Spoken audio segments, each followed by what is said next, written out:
Здраво! Добре дојдовте во втората епизода на моето издание Мозочни разговори во вторник. Денес зборуваме за спазам и спастичност.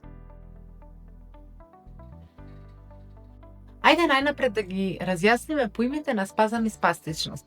Спазамот е едно ненадејно, неволево стегање на мускулот, што како грч доаѓа одеднаш. Спастичноста пак е состојбата. Тоа е кога мускулите се вкочанети или згрчени и пропратени со спазми. Спастичноста како состојба лежи во повредата на централниот нервен систем. Јас овие дефиниции ги разбрав од прва рака.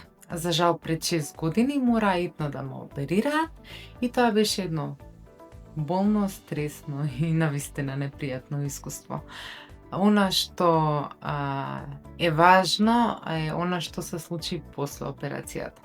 По почетокот мускулите ми беа целосно слаби, буквално без никаков тонус и лекарите тоа го нарекуваат флацидна состојба или летаргична парализа.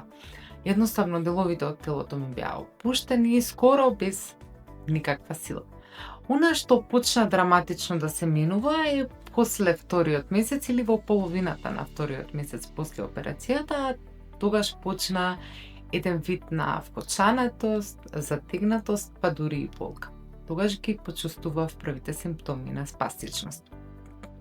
Објаснувањето беше дека оваа состојба или оваа прогресија е нормална, посебно кај невролошките пациенти, и дека прво може да следува таа флацидна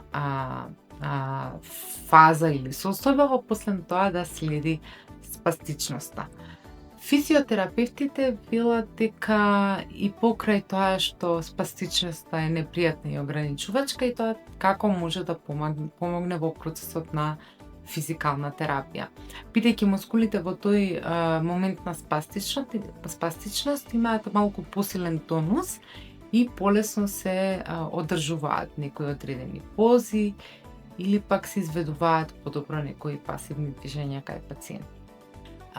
Спастичноста работи во наша корист, меѓутоа таа треба да знае пациентот како да ја контролира и како да ја искористи истата. Секако тоа зависи од степенот на повредата на централниот нервен систем, како и од самата контрола.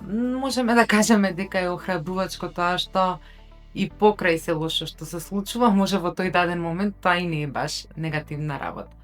Мојата состојба моментално е левострана хемипареза. Последиците од спастичноста кај хемипарезата може да бидат различни и тие зависат од локацијата, тоест каде е повредата во централниот нервен систем, од тежината на состојбата и од тоа колку брзо и колку квалитетно се започнува со самата рехабилитација. Најважни последици од спастичноста се физички, функционални и психолошки. Што е спастичност кај хемипареза? Првенствено, да ја дефинираме хемипарезата. Хемипарезата е слабост или намалена способност за движење на едната страна или екстремитетите од едната страна, без разлика дали е лево или десно. Спастичноста пак е зголемен мускулен тонус кој што ги ограничува движењата на екстремитетите, тоест ослабените страни, и доведува до вкочанетост, затегнатост или неволни контракции и ограничени движења. Сега кај хемипарезата спастичноста обично ги зафаќа мускулите на раката, на ногата или и на двата екстремитети од истата страна на телото. Да зборуваме првенствено за физичките последици. Физичките последици се ограничени движења или намалена подвижност. Тие ограничени движења кај раката најчесто се во рамото, лактот, зглобот или прстите, кои што најчесто се јавуваат во една затворена флексија. Во ногата имаме повлекување наназад или пак да се испробуваат прстите кон земјата или така наречено стапнување на прсти. Важно е да се знае дека таа вкочанетост на вистина носи некогаш до хронична болка поради тоа континуирано стегање вкорчањето на самите мускули и болката најчесто од таа спасичност се јавува во рамото, во грбот, во листовите на ногата или во свитканите прсти. Како функционални последици се последиците во секојдневниот живот на човекот, а тоа се последици кои што носат ограничувања за облекување, за хранење, миење, одење, фини моменти со горни екстремитети како пишување или држање на лажица или пак фаќање на предмети.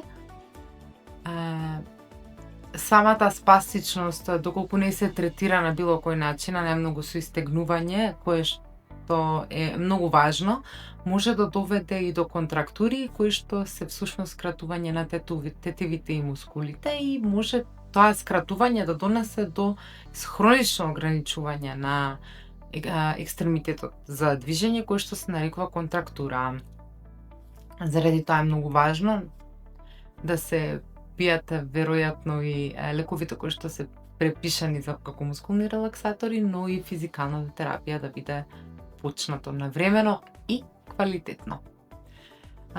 При функционалните последици можам да кажам дека е нерамнотежата и одењето, затоа што пациентите кои што имаат хемипареза често пати развиваат циркуларен од или пак карактеристично влечење на ногата и при таквите пациенти паѓањето е со многу повисок процент.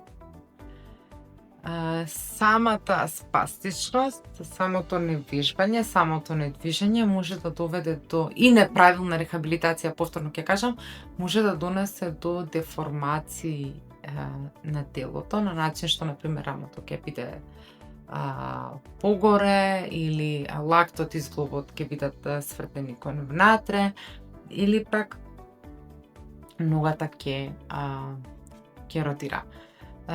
Долгорочно може да се појават структурални промени на зглобовите и на мускулите.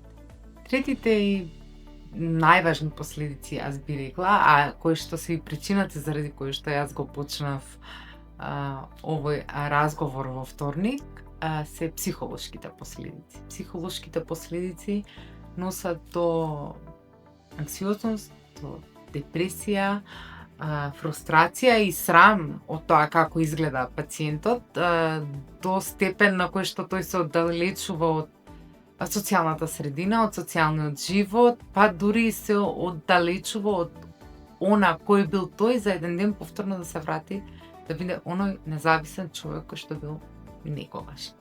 Спастицитетот е многу важно да се знае и за пациентот и за можеби повеќе за оние кои што се грижат за пациентот, дека тој реагира. Реагира на замор, реагира на болка, реагира на разноразни емоции, бес, страв, лутина, па дури и на среќа. Реагира на промени во температурата, недостаток на движење, недостаток на сон. Но тоа не значи дека истиот не може да се ублажи. Тој може да се ублажи, тој може да се контролира. На кој начин?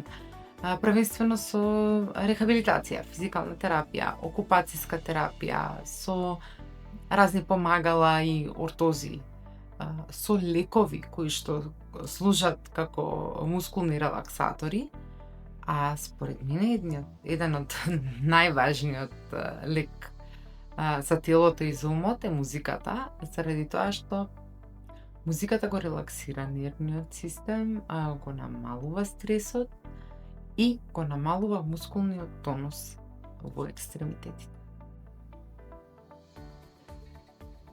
Како заклучок можам да кажам дека од ова видео треба да разбереме дека секое тело е различно. Секое тело има свој процес и секое тело има свој ритм на опарување. Само треба да му дадеме време. Јас навистина се надевам дека втората епизода ви се допадна и дека научите повторно нешто ново, користејќи го малку моето искуство.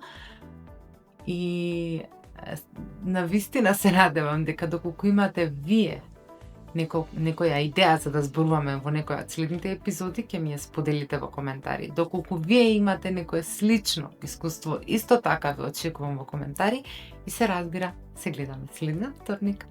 Фала ви!